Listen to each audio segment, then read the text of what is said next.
Hi all, welcome to another episode of Shrutis Learning Square. Now we will discuss the topic Maxilthe geometry portion cubes. അപ്പോൾ ക്യൂബ്സിനെ കുറിച്ചുള്ള മുഴുവൻ കൺസെപ്റ്റ്സും അതേപോലെ തന്നെ PSC എക്സാംസിൽ ചോദിച്ചിട്ടുള്ള ക്വസ്റ്റ്യൻസും ആണ് നമ്മുടെ ഇന്നത്തെ ഈ എപ്പിസോഡിൽ നമ്മൾ പഠിക്കുന്നത്. അപ്പോൾ എല്ലാവരും ക്ലാസ് കണ്ടു നോക്കുക. അപ്പോൾ നമുക്ക് ക്ലാസ്സിലേക്ക് കിടക്കാം. നമ്മൾ ആദ്യം പഠിക്കാൻ പോകുന്നത് ക്യൂബ്സിനെ കുറിച്ചാണ്. അപ്പോൾ ക്യൂബ്സിൽ കയറുന്നേക്കാളും മുമ്പ് ഞാൻ ആദ്യം സ്ക്വയർ ഒന്ന് പറഞ്ഞുതരാം. സ്ക്വയർ എന്ന് പറഞ്ഞാൽ എന്താ? ഒരു 2 ഡൈമെൻഷണൽ ഫിഗർ ആണ് സ്ക്വയർ എന്ന് പറയുന്നത്. ശരിയല്ലേ? അതിൻ്റെ ലെങ്ത്തും നീളവും വീതിയും എല്ലാതും ഈക്വൽ ആയിരിക്കും. അതിനെയാണ് നമ്മൾ സ്ക്വയർ എന്ന് പറയുന്നത്.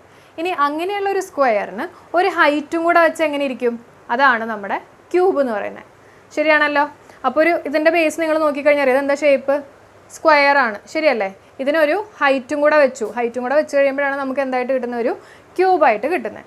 ഇനി അങ്ങനെയാണെങ്കിൽ ഈ ക്യൂബിന് എത്ര ഫേസസ് ഉണ്ട്?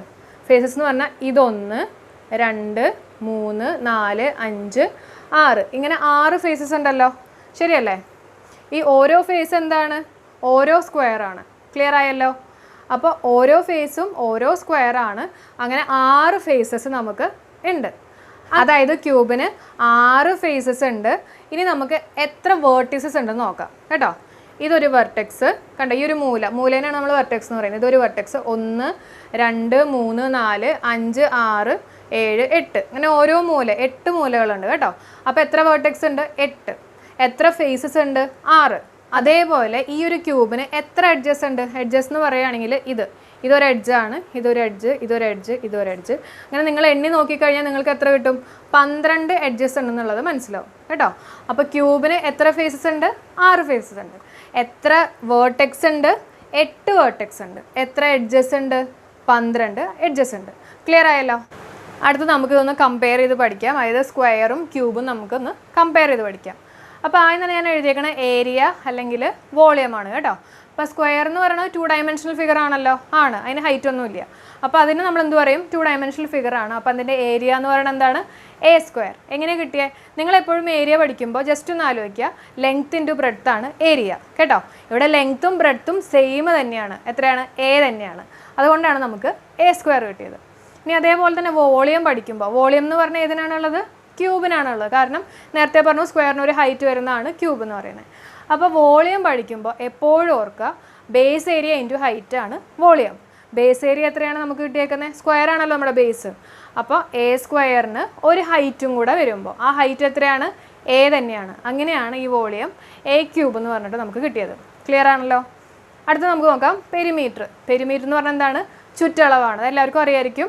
ഒരു സ്ക്വയർ ആണെങ്കിൽ 4 സൈഡും നമ്മൾ ആഡ് ചെയ്യുക. അപ്പോൾ എത്ര കിട്ടും? 4 ഇൻറ്റു സൈഡ് കിട്ടും. അതാണ് 4A വരാൻ കാര്യം. അതേപോലെ തന്നെ ക്യൂബ് ആണെങ്കിൽ അതിൻ്റെ പെരിമീറ്റർ നമ്മൾ നോട്ട് ആപ്ലിക്കബിൾ ആയിട്ടാണ് കൊടുത്തിരിക്കുന്നത്. നെക്സ്റ്റ് വൺ സ്ക്വയറിൻ്റെ സർഫസ് ഏരിയ നമുക്കറിയാം. അതേപോലെ തന്നെ ക്യൂബിൻ്റെ സർഫസ് ഏരിയ കൊടുത്തിരിക്കുന്നത് 6A സ്ക്വയർ ആണ്. ശരിയല്ലേ? എങ്ങനെ കിട്ടിയേ? നമുക്കറിയാം ഈ ഒരു ക്യൂബിന് എത്ര ഫേസസ് ഉണ്ട്?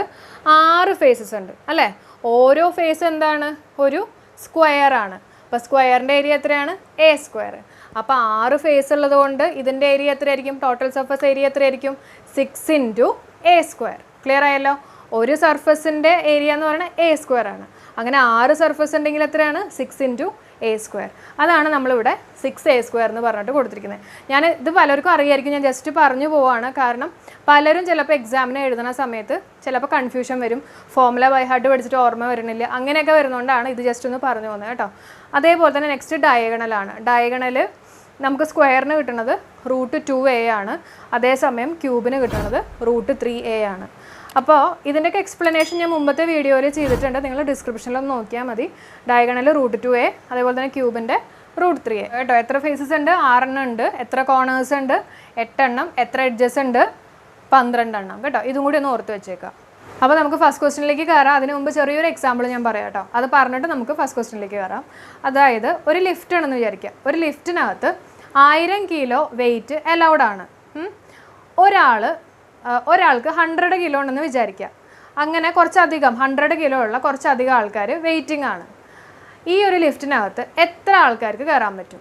അതായത് 1000 കിലോ ആണ് അലൗഡ്, 100 കിലോ ഉള്ള കുറേ ആൾക്കാർ നിൽക്കുന്നുണ്ട്. എത്ര ആൾക്കാർക്ക് ഈ ലിഫ്റ്റിനകത്ത് കയറാൻ പറ്റും? ഒന്ന് ആലോചിച്ച് നോക്കിയേ. എത്രയാണ്? 10 ആണ്. ശരിയല്ലേ? എങ്ങനെ കിട്ടി? 1000/100. അതായത് മൊത്തം കൊടുത്തിരിക്കുന്ന വെയിറ്റ് ഡിവൈഡഡ് ബൈ ഒരാളുടെ വെയിറ്റ്. അത് ചെയ്തപ്പോൾ നിങ്ങൾക്ക് എത്ര കിട്ടി? എത്ര നമ്പർ ഓഫ് പേഴ്സൺസ് അലൗഡ് എന്നുള്ളത് കിട്ടി. ക്ലിയർ അല്ലേ? അപ്പോൾ നമ്പർ ഓഫ് പേഴ്സൺസ് അല്ലെങ്കിൽ നമ്പർ ഓഫ് എന്തെങ്കിലും ചോദിക്കുകയാണെങ്കിൽ നമ്മൾ എന്ത് ചെയ്യണം? ആദ്യം നമ്മൾ മൊത്തം ഡിവൈഡഡ് ബൈ ഒരാളുടെ ചെയ്ത് കഴിഞ്ഞാൽ നമുക്ക് എത്ര കിട്ടും? നമ്പർ ഓഫ് എന്ന് പറഞ്ഞിട്ടുള്ള ക്വസ്റ്റ്യൻസിൻ്റെ ഒക്കെ ആൻസർ കിട്ടും. ഫസ്റ്റ് ക്വസ്റ്റ്യനിലേക്ക് കയറാം. 4 സെൻറ്റിമീറ്റർ വശമുള്ള ഒരു ക്യൂബ് ഉണ്ടാക്കാൻ 2 സെൻറ്റിമീറ്റർ വശമുള്ള എത്ര ക്യൂബുകൾ വേണം? ഒന്നുകൂടി പറയട്ടെ. 4 സെൻറ്റിമീറ്റർ വശമുള്ള ഒരു ക്യൂബ് ഉണ്ടാക്കാൻ, അതായത് 4 സെൻറ്റിമീറ്റർ സൈഡുള്ള ഒരു ക്യൂബ് ഉണ്ടാക്കാൻ 2 സെൻറ്റിമീറ്റർ വശമുള്ള എത്ര ക്യൂബുകൾ വേണം? എത്ര ക്യൂബുകൾ മീൻസ് വാട്ട്? എത്ര നമ്പർ ഓഫ് എന്നല്ല ചോദിച്ചിരിക്കുന്നത്. അപ്പോൾ ഞാൻ തൊട്ട് മുമ്പ് പറഞ്ഞ എക്സാമ്പിളില്ലേ, നമ്മൾ എന്താ ചെയ്യേണ്ടത്? ടോട്ടൽ ബൈ ഒരാളുടെ. അപ്പോൾ ഇവിടെ എത്ര എണ്ണം വേണം എന്ന് ചോദിക്കുമ്പോൾ ഇവിടെ നമ്മൾ എന്താ എടുക്കുന്നത്? വോളിയം ആണ്. കാരണം ക്യൂബ് എന്ന് പറഞ്ഞു കഴിഞ്ഞാൽ നമുക്കറിയാം അതിൻ്റെ ഒരു സ്ട്രക്ചർ എന്ന് പറയുന്നത് 3 ഡയമെൻഷനാണ്. അപ്പോൾ ഇവിടെ നമ്മൾ ആദ്യം 4 സെൻറ്റിമീറ്റർ വശമുള്ളൊരു ക്യൂബ്, അതായത് 4 × 4 × 4 എന്ന് പറയുന്നതാണ് എന്തിൻ്റെ വോളിയം? വലിയ ക്യൂബിൻ്റെ വോളിയം ഡിവൈഡഡ് ബൈ ഒരു ചെറിയ ക്യൂബിൻ്റെ വോളിയം. എത്രയാണ്? 2 × 2 × 2. അത് ഡിവൈഡ് ചെയ്ത് കഴിഞ്ഞിട്ട് കിട്ടുന്ന എത്രയായിരിക്കും? എത്ര ക്യൂബുകൾ നമുക്ക് വേണം എന്നുള്ളതാണ്. എത്ര ക്യൂബുകൾ വേണം? 8 കിട്ടും. അപ്പോൾ 8 ക്യൂബുകൾ വേണം നമുക്ക്. ക്ലിയർ ആയോ? അതായത് ടോട്ടൽ ഡിവൈഡഡ് ബൈ, ടോട്ടൽ എന്ന് ഉദ്ദേശിക്കണം വലിയ ക്യൂബ്, ഡിവൈഡഡ് ബൈ ഒരു ചെറിയ ക്യൂബ് ചെയ്യുമ്പോൾ നമുക്ക് എന്ത് കിട്ടും? എത്ര എണ്ണം വേണം എന്നുള്ളത് കിട്ടും. അതാണ് നമുക്ക് 8 എന്ന് പറഞ്ഞിട്ട് കിട്ടിയത്. ക്ലിയർ ആണല്ലോ? അടുത്ത ക്വസ്റ്റ്യനിലേക്ക് കയറാം. ഒരു ക്യൂബിൻ്റെ വ്യാപ്തം 2744 സെൻറ്റിമീറ്റർ ക്യൂബാണ് എങ്കിൽ അതിൻ്റെ ഉപരിതല വിസ്തീർണം എത്രയാണ്? അപ്പോൾ നിങ്ങളെപ്പോഴും ശ്രദ്ധിക്കേണ്ടത് ഈ വ്യാപ്തം, ഉപരിതല വിസ്തീർണം, ഇതെല്ലാം മലയാളം ടേംസുകളാണ്. ഇതെല്ലാം പഠിച്ചു വയ്ക്കുക കേട്ടോ. അല്ലെങ്കിൽ ക്വസ്റ്റ്യൻ എക്സാമിന് ചോദിക്കുമ്പോൾ നമുക്ക് ആകെ കൺഫ്യൂഷൻ ആയിരിക്കും. അപ്പോൾ ഈ ഒരു ക്വസ്റ്റ്യനിൽ എന്താ പറഞ്ഞിരിക്കുന്നത്? ഒരു ക്യൂബിൻ്റെ വ്യാപ്തം, വോളിയം കൊടുത്തിട്ടുണ്ട്. എത്രയാണ്? 27. കണ്ടോ, വോളിയം നമ്മൾ ക്യൂബിൻ്റെ വോളിയം എന്നാണ് എ ക്യൂബ് അല്ല. അപ്പോൾ എ ക്യൂബ് = 2744 എന്ന് പറഞ്ഞിട്ട് കൊടുത്തിട്ടുണ്ട്. നമ്മൾ എന്താ കണ്ടുപിടിക്കേണ്ടത്? സർഫസ് ഏരിയ ആണ്, അല്ലെങ്കിൽ ഉപരിതല വിസ്തീർണ്ണമാണ് നമ്മൾ കണ്ടുപിടിക്കേണ്ടത്. അതെങ്ങനെ കണ്ടുപിടിക്കും? ക്യൂബിൻ്റെ സർഫസ് ഏരിയ എത്രയാണ്? ഞാൻ നേരത്തെ പറഞ്ഞില്ലേ എത്രയാണ്? ഫോർമുല എന്താണ്? 6a². നിങ്ങൾക്ക് ഫോർമുല ഓർമ്മ വരുന്നില്ലെങ്കിൽ നിങ്ങൾ ആലോചിക്കുക, ഒരു സ്ക്വയർ ഉണ്ട്. അങ്ങനെ എത്ര സ്ക്വയേഴ്സ് ഉണ്ട് ക്യൂബിനകത്ത്? 6 എണ്ണം ഉണ്ട്. അപ്പോൾ 6 × ഒരു സ്ക്വയറിൻ്റെ ഏരിയ a². അപ്പോൾ 6 × a². അതാണ് ഇവിടെ 6 × a² എന്ന് പറഞ്ഞിട്ട് കൊടുത്തിരിക്കുന്നത്.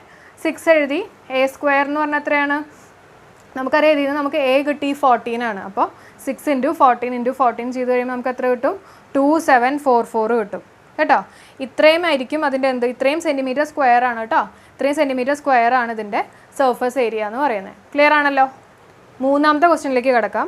2 ക്യൂബുകളുടെ വ്യാപ്തത്തിൻ്റെ അംശബന്ധം 1:27 ആണ് എങ്കിൽ ഉപരിതല വിസ്തീർണത്തിൻ്റെ അംശബന്ധം എത്രയാണെന്നാണ് ചോദിച്ചിരിക്കുന്നത്. എന്താ കൊടുത്തിരിക്കുന്നത്? 2 ക്യൂബുകളുടെ വോളിയം തമ്മിലുള്ള റേഷ്യോ കൊടുത്തിട്ടുണ്ട്. ശരിയല്ലേ? വോളിയം തമ്മിൽ ക്യൂബ് 1ൻ്റെ വോളിയം എത്രയാണ്? V1, cube 2ൻ്റെ V2. അപ്പോൾ വോളിയം നമുക്കറിയാം എന്താണ്? A1³ / A2³. ശരിയല്ലേ? അംശബന്ധമാണ് കൊടുത്തിരിക്കുന്നത്, റേഷ്യോ എത്രയാണ് കൊടുത്തിരിക്കുന്നത്? 1/27. നമ്മളോട് എന്താ ചോദിച്ചിരിക്കുന്നത്? അതിൻ്റെ സർഫസ് ഏരിയ തമ്മിലുള്ള റേഷ്യോ ആണ് ചോദിച്ചിരിക്കുന്നത്. അപ്പോൾ A1³ A1³ / A2³ = 1/27 എന്ന് പറഞ്ഞിട്ട് നമുക്ക് കിട്ടും. അതിൽ നിന്ന് A1/A2 കിട്ടുമല്ലോ. കാരണം ഇത് ക്യൂബ് ആണെങ്കിൽ ഇപ്പുറത്തോട്ട് വരുമ്പോൾ എന്താവും? ക്യൂബ് റൂട്ട് ആവും. ക്യൂബ് റൂട്ട് ഓഫ് 1 എന്ന് പറഞ്ഞാൽ 1 തന്നെയാണ്. A2³ = 27 ആണ്. അപ്പോൾ A2 എത്രയായിരിക്കും? ക്യൂബ് എന്നുള്ളവിടെ വരുമ്പോൾ ക്യൂബ് റൂട്ട് ഓഫ് 27. എന്താണ് ക്യൂബ് റൂട്ട് ഓഫ് 27? 3 ആണ്. അതാണ് A1/A2 1/3 എന്ന് പറഞ്ഞിട്ട് നമുക്ക് കിട്ടിയത്. ഇനി എന്താ കണ്ടുപിടിക്കേണ്ടത്? സർഫസ് ഏരിയ ആണ് കണ്ടുപിടിക്കാൻ പറഞ്ഞേക്കുന്നത്. Surface area 1 surface area 2. കാരണം റേഷ്യോ ആണ് കണ്ടുപിടിക്കേണ്ടത്. അപ്പോൾ സർഫസ് ഏരിയ 1 സർഫസ് ഏരിയ 2 എന്ന് പറയുന്നത് 6 × A1² / 6 × A2² എന്ന് പറഞ്ഞിട്ട് കിട്ടും. 2 6ഉം വെട്ടിപ്പോയി. അപ്പോൾ എത്ര കിട്ടും? A1² / A2² എന്ന് പറഞ്ഞിട്ട് കിട്ടും. അപ്പോൾ നമ്മൾ A1/A2 രണ്ടിനും സ്ക്വയർ ഉണ്ടല്ലോ. അപ്പോൾ നമ്മൾ A1/A2 ഹോൾ സ്ക്വയർ ചെയ്താൽ മതി. അപ്പോൾ A1/A2 എത്രയാണ് കിട്ടിയേക്കുന്നത്? 1/3. അതിനെ ഹോൾ സ്ക്വയർ ചെയ്യുമ്പോൾ എത്ര കിട്ടും? 1/9. അപ്പോൾ 1/9 എന്ന് പറഞ്ഞു കഴിഞ്ഞാൽ 1:9. ഇതാണ് നമ്മുടെ ആൻസർ. ക്ലിയർ ആയല്ലോ? വോളിയം കൊടുത്തിട്ട് സർഫസ് ഏരിയ കണ്ടുപിടിക്കണമെങ്കിൽ വോളിയത്തിൻ്റെ ഇക്വേഷൻ A³ ആണ്, സർഫസ് ഏരിയയുടെ ഇക്വേഷൻ 6a² ആണ്. അപ്പോൾ A കിട്ടിക്കഴിഞ്ഞാലല്ലേ നമുക്ക് അവിടെ കൊണ്ടുപോയിട്ട് സബ്സ്റ്റിറ്റ്യൂട്ട് ചെയ്യാൻ പറ്റുള്ളൂ. അതുകൊണ്ടാണ് നമ്മളിവിടെ ആദ്യം A കണ്ടുപിടിച്ചു. ആ എയുടെ വാല്യൂ ഇവിടെ കൊണ്ടുപോയി സബ്സ്റ്റിറ്റ്യൂട്ട് ചെയ്തു, ആൻസർ കിട്ടി. ക്ലിയർ ആയല്ലോ? അടുത്ത ക്വസ്റ്റ്യനിലേക്ക് കയറാം. 10 അടി നീളമുള്ള ക്യൂബ് ആകൃതിയിലുള്ള ഒരു മുറിയിൽ വയ്ക്കാവുന്ന ഇരുമ്പ് ദണ്ഡത്തിൻ്റെ പരമാവധി നീളം എത്ര? ഈ ഒരു ക്വസ്റ്റ്യൻ കുറേ പ്രാവശ്യം PSC എക്സാംസിൽ ചോദിച്ചിട്ടുള്ളതാണ്. അതേപോലെ തന്നെ കുറച്ച് പേര് എൻ്റെ അടുത്ത് ഡൗട്ട് പേഴ്സണലി ആയിട്ടും ചോദിച്ചിട്ടുള്ളതാണ് കേട്ടോ. അപ്പോൾ ഒന്ന് ശ്രദ്ധിക്കുക. അപ്പോൾ നമ്മുടെ ക്വസ്റ്റ്യനിൽ പറഞ്ഞിരിക്കുന്നത് 10 സെൻറ്റിമീറ്റർ നീളമുള്ള ഒരു ക്യൂബിനകത്ത് വയ്ക്കാവുന്ന ഏറ്റവും മാക്സിമം ലെങ്ത്ത് കൂടിയിട്ടുള്ള ഒരു സ്റ്റിക്ക്, അങ്ങനെ എന്തെങ്കിലും ഒന്ന് വിചാരിച്ചാൽ മതി. അതിൻ്റെ മാക്സിമം ലെങ്ത്ത് എത്രയാണ്? ഇതൊരു ക്യൂബാണെന്ന് വിചാരിക്കുക. ഇപ്പം ഞാനൊരു വടി, എന്തെങ്കിലും ഒരു വടിയോ അല്ലെങ്കിൽ എന്തെങ്കിലും ഒരു സാധനം ഞാൻ എങ്ങനെ വയ്ക്കുമ്പോഴായിരിക്കും നമുക്ക് മാക്സിമം ലെങ്ത്ത് കിട്ടുക എന്നുള്ളതാണ് ചോദിച്ചിരിക്കുന്നത്. അപ്പോൾ നമുക്കറിയാം ഡയഗണലി, നോക്കിയേ, ഇതാണ് ഡയഗണലി, ശരിയല്ലേ? ഈ ഒരു ഡയഗണലി വയ്ക്കുമ്പോഴല്ലേ ഏറ്റവും കൂടുതൽ ലെങ്ത്ത് വരുന്നത്. നമ്മളിപ്പോൾ ഇങ്ങനെ വെച്ച് കഴിഞ്ഞാൽ കുറച്ച് ലെങ്ത്ത് അല്ലേ വയ്ക്കാൻ പറ്റുള്ളൂ. ഇങ്ങനെയാണെങ്കിൽ കുറച്ചും കൂടെ നമുക്ക് ലെങ്ത്ത് കിട്ടും.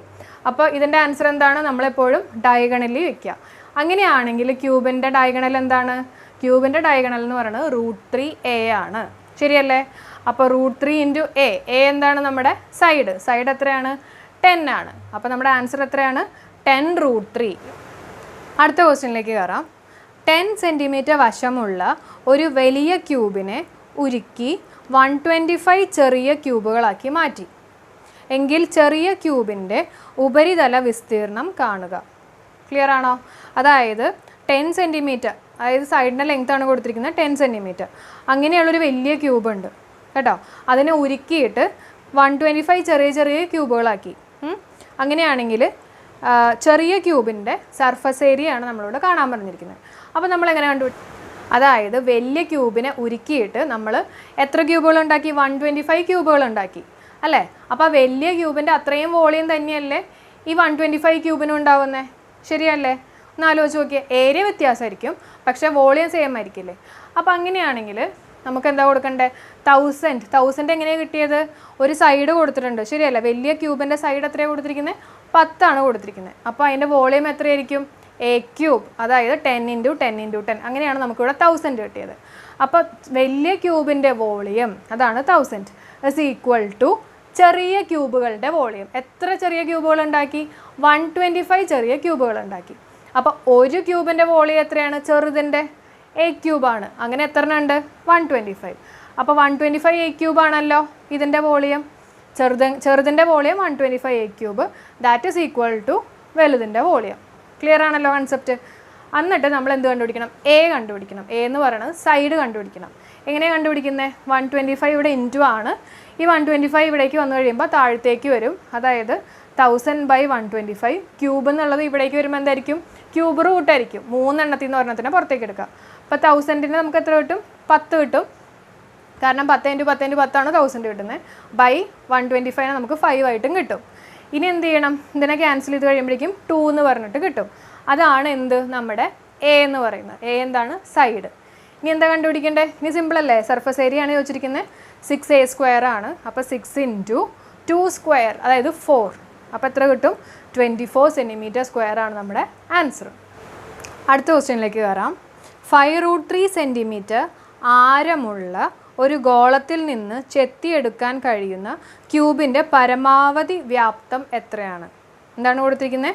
5√3 സെൻറ്റിമീറ്റർ ആരമുള്ള, ആരം എന്ന് പറഞ്ഞാൽ റേഡിയസ് ആണ്, ഒരു ഗോളത്തിൽ, ഗോളം എന്ന് പറഞ്ഞാൽ സ്ഫിയർ ആണ്, നിന്ന് ചെത്തിയെടുക്കാൻ കഴിയുന്ന ക്യൂബിൻ്റെ പരമാവധി വോളിയമാണ് ചോദിച്ചിരിക്കുന്നത്. അപ്പോൾ ഈ ക്വസ്റ്റ്യൻ നമുക്ക് എങ്ങനെ ചെയ്യണമെന്ന് നോക്കാം. ആദ്യം എന്താ കൊടുത്തിരിക്കുന്നത്? ഒരു സ്ഫിയർ കൊടുത്തിട്ടുണ്ട്. സ്ഫിയറിനകത്ത് മാക്സിമം വോളിയം ഉള്ള ഒരു ക്യൂബ് നമുക്ക് ചെത്തിയെടുക്കണം. ഇതാണ് നമ്മുടെ ക്വസ്റ്റ്യൻ. അങ്ങനെയാണെങ്കിൽ ആ ക്യൂബിൻ്റെ വോളിയം എത്രയാണെന്നുള്ളതാണ് ചോദിച്ചിരിക്കുന്നത്. സിമ്പിളാണ്, നിങ്ങൾ ശ്രദ്ധിക്കുക. ആദ്യം വോളിയം അല്ല നമ്മളോട് ചോദിച്ചിരിക്കുന്നത്. വോളിയം ഓഫ് എ ക്യൂബ് എന്താണ്? a ക്യൂബാണ്. അപ്പോൾ a ക്യൂബിൻ്റെ ആൻസർ കിട്ടണമെങ്കിൽ നമുക്ക് എന്ത് കിട്ടണം? a കിട്ടണം, ശരിയല്ലേ? a എങ്ങനെ കിട്ടാൻ പോകണമെന്നുള്ളത് നമുക്ക് നോക്കാം. നമുക്കറിയാം, നമുക്ക് എന്താ കൊടുത്തിരിക്കുന്നത്? റേഡിയസ് കൊടുത്തിട്ടുണ്ട്, 5√3 ആണ്. അപ്പോൾ ഡയമീറ്റർ കിട്ടുമല്ലോ. സർക്കിളിൻ്റെ റേഡിയസ് ആണ് കൊടുത്തിരിക്കുന്നത് 5√3. അപ്പോൾ സർക്കിളിൻ്റെ ഡയമീറ്റർ എത്രയാണ്? 10√3. 2 × 5√3, അതായത് 10√3 കിട്ടി. അപ്പോൾ സർക്കിളിൻ്റെ ഡയമീറ്റർ കിട്ടി, ശരിയല്ലേ? ഇനി ക്യൂബിൻ്റെ ഡയഗണലും സർക്കിളിൻ്റെ ഡയമീറ്ററും സെയിം തന്നെയാണ്. അപ്പോൾ അത് നമുക്കങ്ങ് ഇക്വേറ്റ് ചെയ്യാം. അതായത് ഡയമീറ്റർ ഓഫ് എ സർക്കിൾ ആണ് 10√3 = diagonal of A cube √3a. അപ്പോൾ നമ്മുടെ √3 വെട്ടിപ്പോയി. a എത്ര കിട്ടി? 10 കിട്ടി. ഇനി വോളിയം കണ്ടുപിടിക്കാൻ എളുപ്പമല്ലേ? വോളിയം = a ക്യൂബ്, അതായത് 10 ക്യൂബ് എന്ന് പറഞ്ഞു കഴിഞ്ഞാൽ 1000 സെൻറ്റിമീറ്റർ ക്യൂബ് കിട്ടും. ക്ലിയർ അല്ലേ? അടുത്ത ക്വസ്റ്റ്യൻ നോക്കാം. 3 ഇഞ്ച് നീളമുള്ള ഒരു ക്യൂബിനെ 1 ഇഞ്ച് വശമുള്ള ചെറിയ ക്യൂബുകളാക്കി മുറിച്ചുവെങ്കിൽ മൂന്ന് വശവും ചുവപ്പ് കളറുള്ള എത്ര ക്യൂബുകളുണ്ട്? വലിയ ക്യൂബാണ്. ഈ വലിയ ക്യൂബിനെ കുറേ കുഞ്ഞു കുഞ്ഞു ക്യൂബുകളായിട്ട് മുറിച്ചേക്കാണ്. ഇനി നമ്മളോട് എന്താണ് ചോദിച്ചിരിക്കുന്നത്? അതായത് ഈ ചെറിയ ക്യൂബ് ഉണ്ടല്ലോ, കുറേ ചെറിയ ചെറിയ ക്യൂബുകൾ കാണാനല്ലേ, ഈ ചെറിയ ക്യൂബിൻ്റെ 3 സൈഡ്, അതായത് 3 സർഫസ് സെയിം കളറാവുന്ന എത്ര ക്യൂബുകൾ നമുക്ക് കിട്ടും? ക്ലിയർ ആണല്ലോ? 3 സർഫസും ഒരേ കളറായിരിക്കണം. ഇപ്പോൾ ഇവിടെ എല്ലായിടത്തും ഒരേ കളറാണ് അടിച്ചേക്കണം നിങ്ങൾ വിചാരിക്കുക. അങ്ങനെയാണെങ്കിൽ എത്ര ക്യൂബുകൾ നമുക്ക് കിട്ടും എന്നുള്ളതാണ്. അപ്പോൾ ആ ഒരു കൺസെപ്റ്റ് ക്ലിയർ ആവാൻ വേണ്ടിയിട്ട് ഞാൻ കാണിച്ചു തരാം. ഇപ്പോൾ ഈ ഒരു കുഞ്ഞു ക്യൂബ് എടുക്കാമെന്ന് വിചാരിച്ചോ. ഈ ഒരു ക്യൂബിനകത്ത് നമുക്ക് കാണാവുന്ന എത്ര സർഫസ് ഉണ്ട്? 1, 2, 3. ശരിയല്ലേ? അപ്പോൾ ഈ 3 സർഫസിൽ മാത്രമല്ലേ നമുക്ക് ഒരേ കളർ കിട്ടുള്ളൂ? ആണല്ലോ. ഇവിടെ നോക്കിക്കഴിഞ്ഞാൽ നമുക്ക് 1, 2 മാത്രമേ ഉള്ളൂ. ബാക്കിയെല്ലാം ഇതിനകത്തല്ലേ, നമുക്ക് കാണാൻ പറ്റില്ലല്ലോ. അപ്പോൾ ഇവിടെ 2 സർഫസിനെ ഒരേ കളർ ഉണ്ടാവുള്ളൂ. ഇവിടെയാണെങ്കിലോ എത്ര സർഫസിനുണ്ട്? 1, 2, 3. മനസ്സിലാവണുണ്ടോ? 1, 2, 3 ഇങ്ങനെ 3 എണ്ണം കിട്ടും. അതേപോലെ തന്നെ ഇവിടെയാണെങ്കിൽ നമുക്ക് 3 എണ്ണം ഉണ്ട്. 1, 2, 3. ഇവിടെയാണെങ്കിലോ 2 എണ്ണം ഉള്ളൂ, കാരണം 1, 2. ബാക്കിയുള്ള 4 സർഫസുകളും അകത്താണ്, നമുക്ക് കാണാൻ പറ്റില്ല. അപ്പോൾ അങ്ങനെ നോക്കുകയാണെങ്കിൽ നമുക്ക് എങ്ങനെ കൺക്ലൂഡ് ചെയ്യാൻ പറ്റും? ഓരോ കോർണറിലും ഓരോ കുഞ്ഞു ക്യൂബുകളുണ്ട്. ശരിയല്ലേ? ഇതൊരു കോർണറാണ്, ഇവിടെ ഒരെണ്ണമുണ്ട്, ഇവിടെ ഒരെണ്ണമുണ്ട്, 3 സർഫസ് ഉള്ളത്. ഇവിടെ ഉണ്ട് ഒരെണ്ണം, ഇവിടെ ഉണ്ട്. അങ്ങനെ ഓരോ കോർണറിലും എത്ര എണ്ണം വീതം ഉണ്ട്? ഓരോന്ന് വീതം ഉണ്ട്. ഓരോ കുഞ്ഞു കുഞ്ഞു ക്യൂബുകളുണ്ട്. അങ്ങനെയാണെങ്കിൽ ക്യൂബിന് എത്ര കോർണേഴ്സ് ഉണ്ട്? 8 കോർണേഴ്സ് ഉണ്ട്. അങ്ങനെയാണെങ്കിൽ എത്ര ക്യൂബുകൾ ഉണ്ടാവും? 3 സർഫസും ഒരേ കളർ അടിച്ചിട്ടുള്ള എത്ര ചെറിയ ക്യൂബുകൾ ഉണ്ടാവും? 8 ചെറിയ ക്യൂബുകൾ. ക്ലിയർ ആയോ? ഇനി അതിൻ്റെ തന്നെ സബ്പാർട്ട് നോക്കാം. അതായത് 2 വശങ്ങൾ ചുവപ്പ് നിറമുള്ള എത്ര ക്യൂബുകൾ ഉണ്ടാവും? നമ്മൾ നേരത്തെ എന്താ ചെയ്തത്? 3 വശം ചുവപ്പ് നിറമുള്ള ക്യൂബ് എത്ര ക്യൂബ് ഉണ്ടെന്നുള്ളതാണ് നമ്മൾ നേരത്തെ കണ്ടുപിടിച്ചത്. എത്രയാണ് ആൻസർ? 8 ആണ്. ഇനി 2 വശം ചുവപ്പ് കളറുള്ള. അപ്പോൾ ഈ ഒരു ക്യൂബ് നിങ്ങൾ നോക്കിക്കഴിഞ്ഞാൽ നിങ്ങൾക്കറിയാം 2 വശമല്ലേ. ഇപ്പോൾ ഇവിടെ നമുക്ക് 3 വശമുണ്ട്, ഇവിടെയും 3 വശമുണ്ട്. ഇവിടെയാണെങ്കിലോ ഈ ഒരു ക്യൂബ് കാണുന്നുണ്ടോ? ഈ ഒരു ക്യൂബിനകത്ത് ഇവിടെ ഒരെണ്ണം, ഇവിടെ ഒരെണ്ണം, ബാക്കിയെല്ലാം അതിനകത്താണ്. അപ്പോൾ 2 വശം നമുക്ക് കാണാവുന്ന, അതായത് പെയിൻറ്റ് അടിക്കാവുന്നത് ഈ നടുക്കലത്തെ ഒരു കുഞ്ഞു ക്യൂബാണ്. ശരിയല്ലേ? ഈ ക്യൂബ് ഇവിടെ ഒരെണ്ണം വരും. അതേപോലെ തന്നെ എവിടെ വരും? ഇവിടെ വരും. ഇവിടെ വരുമ്പോൾ ഇതും ഇതും, ഇതെല്ലാം 2 വശം, ഇതും ഇതും. അതേപോലെ തന്നെ ഇവിടെയാണെങ്കിൽ ഇതും ഇതും. അങ്ങനെ നിങ്ങൾ നോക്കിക്കഴിഞ്ഞാൽ എന്ത് മനസ്സിലാക്കാൻ പറ്റും? അതായത് ഈ ഒരു ക്യൂബ് നോക്കുമ്പോൾ ഒരു എഡ്ജിൽ നമുക്ക് ഒരു ചെറിയ ക്യൂബ്, 2 സർഫസ് പെയിൻറ്റ് ചെയ്തിട്ടുള്ള ഒരു ചെറിയ ക്യൂബ് നമുക്ക് കിട്ടും അല്ലേ? അപ്പോൾ അങ്ങനെയാണെങ്കിൽ ഓരോ എഡ്ജിലും നമുക്ക് ഓരോ ചെറിയ ക്യൂബ് ഉണ്ടാവില്ലേ? ശരിയാണല്ലോ. അങ്ങനെയാണെങ്കിൽ ഈ ക്യൂബിന് എത്ര എഡ്ജസ് ഉണ്ട്? ഇതെല്ലാം അറിഞ്ഞിരിക്കണം കേട്ടോ. എത്ര എഡ്ജസ് ഉണ്ട്? 12 എഡ്ജസ് ഉണ്ട്. അങ്ങനെയാണെങ്കിൽ എത്ര ചെറിയ ക്യൂബുകൾ ഉണ്ടാവും? 2 സൈഡ് മാത്രം കളർ ചെയ്യാൻ പറ്റുന്ന എത്ര ചെറിയ ക്യൂബുകൾ ഉണ്ടാവും? 12 എണ്ണം ഉണ്ടാവും. കാരണം ഒരു എഡ്ജിൽ ഉണ്ടാവുന്നത് ഒരെണ്ണം. അങ്ങനെ 12 എഡ്ജില്ലേ. അപ്പോൾ ഓരോ എഡ്ജിലും 1 വീതം നമുക്ക് ഉണ്ടാവും. അങ്ങനെ 12 ക്യൂബുകൾ നമുക്ക് ഉണ്ടാവും. ക്ലിയർ ആയോ? അടുത്ത സബ്പാർട്ടിലേക്ക് കയറാം. അതായത് ഒരു വലിയ ക്യൂബിനകത്ത് നമ്മൾ കുറേ ചെറിയ കുഞ്ഞു കുഞ്ഞു ക്യൂബുകളാക്കിയല്ലോ. അതിൻ്റെ ഒരു വശം മാത്രം പെയിൻറ്റ് ചെയ്തിട്ടുള്ള എത്ര ക്യൂബുകൾ നമുക്ക് കിട്ടും എന്നുള്ളതാണ് നമ്മുടെ ക്വസ്റ്റ്യൻ. അപ്പോൾ നിങ്ങൾക്കൊന്ന് ആൻസർ പറയാൻ പറ്റുമോ എന്ന് നോക്കിയേ. ഒരു ചെറിയ ക്യൂബിനകത്തെ ഒരു സർഫസ് മാത്രം പെയിൻറ്റ് ചെയ്യാൻ പാടുള്ളൂ. അപ്പോൾ ഇതിനകത്ത് നോക്കുകയാണെങ്കിൽ ഇത് മാത്രമല്ലേ ഒരൊറ്റ സർഫസ് ഉള്ളത്? ബാക്കി 5 സർഫസും അതിനകത്തല്ലേ? ആണ്. അപ്പോൾ നമുക്ക് ഈ ഒരു ഫേസിൽ നിന്ന് ഒരൊറ്റ ക്യൂബാണ് ഒരു സൈഡ് മാത്രം റെഡ് കളറായിട്ട് കിട്ടുന്ന ഒരു കുഞ്ഞു ക്യൂബ്. അതേപോലെ തന്നെ ഓരോ സർഫസിൽ നിന്നും നമുക്ക് ഓരോ ക്യൂബ് കിട്ടും. ശരിയല്ലേ? ഈ ഒരു സർഫസ് നോക്കുകയാണെങ്കിൽ ഇതിന് മാത്രമാണ് ഒരു സൈഡ് മാത്രം പെയിൻറ്റ് ചെയ്തിരിക്കുന്നത്. ബാക്കി എല്ലാത്തിനും ഇപ്പോൾ ഇത് നോക്കുകയാണെങ്കിൽ 3 എണ്ണം ഉണ്ട്. അതൊക്കെ നമ്മൾ നേരത്തെ ഡിസ്കസ് ചെയ്തു. അങ്ങനെയാണെങ്കിൽ നമുക്ക് എങ്ങനെ കൺക്ലൂഡ് ചെയ്യാൻ പറ്റും? 6 സർഫസ് ഉണ്ട് ഒരു ക്യൂബിന്. ഓരോ സർഫസിലും ഓരോ കുഞ്ഞു ക്യൂബ് ഉണ്ട്. ശരിയല്ലേ? അപ്പോൾ ആൻസർ എത്രയാണ്? 6. അതായത് ഒരു സർഫസിൽ ഒരു ക്യൂബ്. അങ്ങനെ 6 സർഫസ് ഉണ്ട്. അപ്പോൾ ആൻസർ എത്രയാണ്? 6. ഇനി ചോദിച്ചിരിക്കുന്നത് ഒരു വശവും പെയിൻറ്റ് അടിക്കാത്ത എത്ര ക്യൂബുകളുണ്ട് കേട്ടോ. അപ്പോൾ ഒരു വശവും പെയിൻറ്റ് അടിക്കാത്ത എത്ര ക്യൂബുകൾ? നമുക്കിത് നോക്കിക്കഴിഞ്ഞാൽ അറിയാം. ഇതെല്ലാം എന്തായാലും മിനിമം ഒരെണ്ണെങ്കിലും പെയിൻറ്റ് അടിച്ചിട്ടുണ്ട്. ശരിയല്ലേ? അപ്പോൾ ഒരെണ്ണവും പെയിൻറ്റ് അടിക്കാത്തതെന്ന് പറഞ്ഞാൽ എന്താ അതിൻ്റെ അർത്ഥം? ഇതിനകത്തുള്ള, അതായത് ഇത് മുറിച്ചിട്ട് ഇതിനകത്തുണ്ടാവുന്ന ഏതെങ്കിലും ഒരു ക്യൂബായിരിക്കും. അപ്പോൾ അതിൻ്റെ ആൻസർ 1 ആണ്. ഒരൊറ്റ ക്യൂബ് മാത്രമാണ് ഇതിനകത്ത്, ഒരു ഒറ്റ ക്യൂബ് മാത്രമാണ് 6 സർഫസും പെയിൻറ്റ് അടിക്കാതെ ഉള്ളത്. ക്ലിയർ അല്ലേ? ഇനി നമ്മൾ എന്താ ചെയ്യാൻ പോകണമെന്ന് വെച്ചിട്ടുണ്ടെങ്കിൽ ഒരു ക്യൂബിനെ 4ആയിട്ട് ഡിവൈഡ് ചെയ്യാണ് കേട്ടോ. അപ്പോൾ 4ആയിട്ട് ഡിവൈഡ് ചെയ്യുമ്പോൾ നമുക്ക് എങ്ങനെ കിട്ടും? ഇത്രയും കുഞ്ഞു കുഞ്ഞു ക്യൂബുകൾ നമുക്ക് കിട്ടും. എന്നിട്ട് ഇതേപോലെ തന്നെയാണ് ക്വസ്റ്റ്യൻ വെച്ചിരിക്കുന്നത്. എന്താണ് ഫസ്റ്റ് ക്വസ്റ്റ്യൻ? 3 ഫേസും കളർ ചെയ്തിട്ടുള്ള എത്ര ചെറിയ ക്യൂബുകളുണ്ട്? അപ്പം നമ്മൾ നേരത്തെ പറഞ്ഞ പോലെ തന്നെ നമുക്കറിയാം, നേരത്തെ ഞാൻ റുബിക്സ് ക്യൂബ് വെച്ച് കാണിച്ചില്ലേ, അതേപോലെ തന്നെ കോർണേഴ്സിൽ എത്ര കോർണേഴ്സ് ഉണ്ട് ക്യൂബിൽ? 8 കോർണേഴ്സ് ഉണ്ട്. അപ്പോൾ ഇവിടെ ഒരെണ്ണം, ഇവിടെ ഒരെണ്ണം, ഇവിടെ ഒരെണ്ണം, ഇവിടെ ഒരെണ്ണം, പിന്നെ പുറകിൽ 4 എണ്ണം, അങ്ങനെ നമുക്ക് 8 കോർണേഴ്സ് ഉണ്ട്. അപ്പോൾ 8ലും ഓരോന്ന് വീതം നമുക്ക് കിട്ടും. അപ്പോൾ ആൻസർ എത്രയാണ്? 8 തന്നെ. അപ്പോൾ നിങ്ങളൊരു കാര്യം ആലോചിക്കുക, 4ആയിട്ട് ഡിവൈഡ് ചെയ്താലും 3ആയിട്ട് ഡിവൈഡ് ചെയ്താലും 10ആയിട്ട് ഡിവൈഡ് ചെയ്താലും നമുക്ക് എപ്പോഴും കിട്ടുന്ന ആൻസർ എത്രയായിരിക്കും? 8 തന്നെയായിരിക്കും 3 ഫേസിൻ്റെ കാര്യത്തിൽ. ക്ലിയർ ആണല്ലോ? ക്ലിയർ അല്ലേ? ഇനി അതേപോലെ തന്നെ 2 ഫേസ് കളർ ചെയ്തിട്ടുള്ളത്, അപ്പം 4ആയിട്ട് തന്നെ ഡിവൈഡ് ചെയ്തിരിക്കുകയാണ് കേട്ടോ. 2 ഫേസ് കളർ ചെയ്തിട്ടുള്ള എത്ര ക്യൂബ് നമുക്ക് ഉണ്ടാവും എന്നാണ് ചോദിച്ചിരിക്കുന്നത്. അപ്പോൾ ഈ ഒരു ഇത് നോക്കുകയാണെങ്കിൽ ഇത് 2 3 എണ്ണമാണല്ലോ. അപ്പോൾ ഇതെന്തായാലും നമ്മുടെ ആൻസറിൽ വരില്ല. പിന്നെ ഇത് 2ആണ് നമുക്ക് 2 സൈഡ് മാത്രം കളർ ചെയ്തിട്ട് കിട്ടുന്നത്. ക്ലിയർ ആണല്ലോ? നേരത്തെ ഞാൻ റുബിക്സ് ക്യൂബ് വെച്ച് കാണിച്ചിരുന്നു. അപ്പോൾ ഇത് 2 എണ്ണം, അതേപോലെ തന്നെ അതായത് ഒരു എഡ്ജിനകത്ത് 2 എണ്ണം. ക്ലിയർ അല്ലേ? അങ്ങനെയാണെങ്കിൽ എത്ര എഡ്ജസ് ഉണ്ട്? 12 എഡ്ജസ് ഉണ്ട്. അപ്പോൾ 12 × 2, അതായത് 24 ചെറിയ ക്യൂബുകൾ നമുക്ക് 2 ഫേസ് കളർ ചെയ്തിട്ടുള്ളത് കിട്ടും. ക്ലിയർ ആയല്ലോ? ഇനി നമുക്ക് ഒരൊറ്റ ഫേസ് മാത്രം കളർ ചെയ്തിട്ടുള്ള എത്ര ക്യൂബ് കിട്ടും എന്നുള്ളത് നോക്കാം. അപ്പോൾ ഒന്ന് ശ്രദ്ധിക്കുക. അപ്പോൾ ഇതിനകത്ത് നോക്കുകയാണെങ്കിൽ ഒരൊറ്റ ഫേസ് മാത്രമേ വരാൻ പാടുള്ളൂ. അപ്പോൾ ഈ നടുക്ക് കിടക്കുന്ന ഒരു 4 എണ്ണം ഇല്ലേ, ഈ 4 ചെറിയ ക്യൂബുകളുടെ ഒരു സർഫസ് മാത്രമേ നമുക്ക് പെയിൻറ്റ് ചെയ്തിട്ടുണ്ടാവുള്ളൂ. ബാക്കിയെല്ലാം ആ വലിയ ക്യൂബിൻ്റെ അകത്തായിരിക്കും. ബാക്കി 5 ഫേസസും ആ വലിയ ക്യൂബിൻ്റെ അകത്തായിരിക്കും, നമുക്ക് കാണാൻ പറ്റില്ല. ശരിയല്ലേ? ഇതിൻ്റെ ആണെങ്കിൽ 3 എണ്ണം ഉണ്ട്, ഇതിൻ്റെ 2 എണ്ണം 2 ഫേസ് ആയിരിക്കും കളർ ചെയ്തേക്കുന്നത്, ഇതിൻ്റെ 3 എണ്ണം, കാരണം നേരത്തെ ഞാൻ പറഞ്ഞ പോലെ. അപ്പോൾ ബാക്കിയുള്ളത് ഈ 4 എണ്ണമാണ്. ഈ 4 എണ്ണത്തിൻ്റെയും ഒരൊറ്റ ഫേസ് മാത്രമേ കളർ ചെയ്തിട്ടുണ്ടാവുള്ളൂ. ബാക്കി എല്ലാ ഫേസുകളും അതിൻ്റെ അകത്ത് പോവും, വലിയ ക്യൂബിൻ്റെ അകത്ത് പോവും. അപ്പോൾ 4 കിട്ടി നമുക്ക്. അതായത് ഒരു സർഫസിൽ നമുക്ക് എത്ര ക്യൂബ് കിട്ടി? 4 ചെറിയ ക്യൂബ് കിട്ടി. അങ്ങനെ എത്ര സർഫസ് ഉണ്ട്? നമുക്കറിയാം 6 സർഫസ് ഉണ്ട്. ശരിയല്ലേ? അപ്പോൾ എത്രയായിരിക്കും ആൻസർ? 6 × 4, അതായത് 24 കുഞ്ഞു ക്യൂബുകൾ നമുക്ക് കിട്ടും. ഒരൊറ്റ സർഫസ് മാത്രം കളർ ചെയ്തിട്ടുള്ള 24 ചെറിയ ക്യൂബുകൾ കിട്ടും. അപ്പോൾ ഈ ഒരു പോർഷൻ നിങ്ങൾക്ക് എത്രത്തോളം മനസ്സിലായി എന്നുള്ളത് എനിക്കറിയില്ല, കാരണം ഇത് 3 ഡയമെൻഷണൽ ഫിഗർ ആയതുകൊണ്ട് കുറച്ച് ലിമിറ്റേഷൻസ് ഉണ്ട്. അപ്പോൾ അതുകൊണ്ട് ആ ഒരു ലോജിക്ക് മനസ്സിലാവാത്ത ആൾക്കാർക്ക് വേണ്ടിയിട്ട് ഒരു ഫോർമുല ഉണ്ട്. ഈ ഒരു ഫോർമുല വെച്ചിട്ട് നിങ്ങൾക്ക് പഠിച്ചാലും മതി കേട്ടോ. അപ്പോൾ കൺസെപ്റ്റ് ക്ലിയർ ആവാൻ വേണ്ടിയിട്ടാണ് നേരത്തെ ഞാനതൊക്കെ പറഞ്ഞു തന്നത്. ഇനി നിങ്ങൾ ആലോചിക്കുക, 3 സൈഡ് കളർ ചെയ്യേണ്ട കേസാണെങ്കിൽ നമുക്ക് എപ്പോഴും കിട്ടുന്ന ആൻസർ എന്തായിരിക്കും? 8 ആയിരിക്കും. നേരത്തെ ഞാൻ പറഞ്ഞ പോലെ അതൊരു ക്യൂബിനെ 4ആയിട്ട് ഡിവൈഡ് ചെയ്താലും ശരി, 5ആയിട്ട് ഡിവൈഡ് ചെയ്താലും ശരി, 3 സൈഡ് പെയിൻറ്റ് ചെയ്തിട്ടുള്ള എത്ര ക്യൂബുകൾ നമുക്ക് കിട്ടും? 8 ക്യൂബുകൾ കിട്ടും. ക്ലിയർ ആണല്ലോ? അപ്പോൾ ഇത് എന്തായാലും കോൺസ്റ്റൻറ്റ് വാല്യൂ ആണ് കേട്ടോ, അത് മാറില്ല. അടുത്ത കേസ് 2 സൈഡുള്ള എത്ര കുഞ്ഞു ക്യൂബുകൾ കണ്ടുപിടിക്കണം, അതായത് 2 ഫേസ് മാത്രം കളർ ചെയ്തിട്ടുള്ള എത്ര ചെറിയ ക്യൂബുകൾ കണ്ടുപിടിക്കണം എന്ന് ചോദിക്കുമ്പോൾ നിങ്ങൾക്ക് ഈ ഒരു ഫോർമുല യൂസ് ചെയ്താലും മതി. 12 × n-2. ഇത് ചെയ്ത് കഴിയുമ്പോൾ നിങ്ങൾക്ക് അതിൻ്റെ ആൻസർ കിട്ടും.